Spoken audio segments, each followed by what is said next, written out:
ನಾವು ಅವ್ರು ಸಂಬಳಕ್ಕೆ ಬಂದವರು. ಹಾಂ, ನಾವು ಸಂಬಳಕ್ಕೆ ಬಂದವ ಏನಿಲ್ಲ ತಾನೆ. ನಾವು ಎದ್ದು ಕಾಡು ಒಳಗೇನೆ ಓಡಾಡಬೇಕು. ಒಂದು ಗೆಡ್ಡೆ ಗೆಣಸು ತರಬೇಕಾದ್ರೆ, ಒಂದು ಔಷಧಿ ತರಬೇಕಾದ್ರೆ ಎಲ್ಲ ಪೂರ್ತಿ ಕಾಡಲ್ಲೇ ತರಬೇಕು. ನಾವು ಎಲ್ಲಿಗೆ ಹೋಗೋದು? ಇವತ್ತು ಇರ್ತಾರೆ, ನಾಳೆ ದಿವಸ ಓಡಾಡ್ತಾರೆ. ನಾವು ಹಂಗೆ ಓಡೋಕ್ಕಿಲ್ವಲ್ಲ. ಎದ್ದು ಬಿದ್ದಿದ್ದಾರೋ ಸತ್ತರ್ನೂ ಇಲ್ಲನೇ, ಮುಳುಗಿದ್ರೂ ಇಲ್ಲನೇ. ಎಲ್ಲಿಗೆ ಹೋಗೋದು ನಾವು? ನನ್ನ ಇಷ್ಟ ಆದ ಜಾಗ ಇದ್ದಲ್ಲ, ಇನ್ನೊಂದು ಕಡೆ ಹೋಗಿ ಕೂತಿರುತ್ತೆ. ಏನಿಲ್ಲ ತಾನೆ.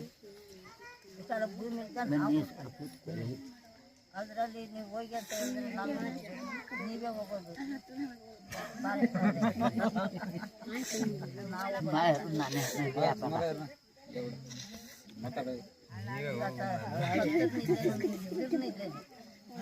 ನಾವು ಅಜ್ಜರು ಮುದ್ದಿನ ಕಾಲದ ಮುಳುಗಿರೋದು ಇದೇ ಜಾಗ. ಆಗ ನಾವೆಲ್ಲಿ ಬಿಟ್ಟು ಹೋಗೋದು? ನಾವು ಸತ್ತದನ್ನ ಅದೇ ಭೂಮಿಗೆ ಹಾಕ್ಬೇಕು. ನಮ್ಮ ಅಜ್ಜರು ಮುದ್ದಿನ ಕಾಲದ ಭೂಮಿಗೇನೆ ಹಾಕ್ಬೇಕು. ನಾವು ಎಲ್ಲಿಗೆ ಹೋಗೋಕ್ಕಿಲ್ಲ, ಅವರೇ ಹೋಗೋದು. ನಮ್ಮನ್ನ ಎದುರಿಸಿದ್ರೆ ಏನು ಎದುರಿಸಿಲ್ಲ. ಯಾಕೆ ಎದುರ್ಬೇಕು? ಒಂದು ಸೌದೆ ಸೊಪ್ಪು ನಾವು ತಂದು ಅಂತಾನೆ ಕಾಡು ಒಳಗೆ ಎದ್ದು ಬಿದ್ದು ನಾವು ಕಾಡು ಒಳಗೇನೆ ಒಂದೊಂದು ಸೊಪ್ಪು ಒಂದು ದನ ಕರ ಮೆಚ್ಬೇಕಂದ್ರೆ ಕಾಡು ಒಳಗೇನೆ ಹೋಗೋದು.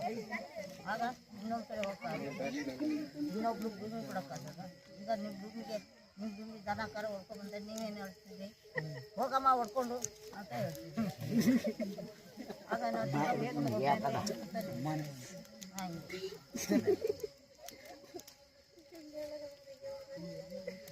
ಒಳ್ಳೆ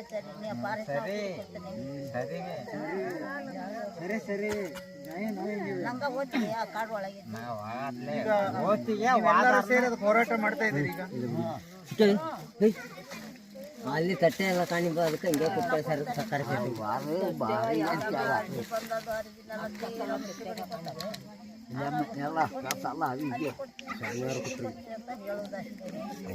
ನಾವು ಕಾಡು ನಾವು ನೋಡೋದು.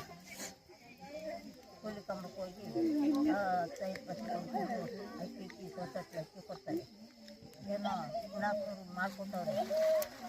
ಆಗ ರಾಗಿ ಅಕ್ಕಿ ಕೊಡ್ತಾರೆ. ಅದರಲ್ಲಿ ತಂದು ತಿನ್ಕೊಡು. ನಾವೆಲ್ಲ ಕೂಲಿ ಮಾಡೋಕ್ಕಾಗಲ್ಲ. ಅಂತಾರೆ ಏನು ಹೆಣ್ಮಕ್ಳು ಕೊಟ್ಟಾರ, ಗಂಡು ಮಕ್ಕಳು ಕೊಟ್ಟರೆ ಯಾರು ಕೊಡೋಕ್ಕಿಲ್ಲ. ನಮಗೆ ಮಾಡಬೇಕು, ನಾವು ತಿನ್ನಬೇಕು.